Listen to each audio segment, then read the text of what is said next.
మిత్రులారా, ఈరోజు నేను మహాభారతంలోని ఒక గొప్ప క్యారెక్టర్ గురించి చెప్తున్నాను.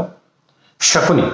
మీరు వినింటారు ఎప్పుడైనా శకుని రాజకీయం అంటే అతను ఎవరి వైపు ఉంటాడో వారి సర్వనాశనం వాళ్ళ మద్దతులో చేస్తాడు. ప్రతి మద్దతుతో ఆ సర్వనాశనానికే కారకుడవుతాడు.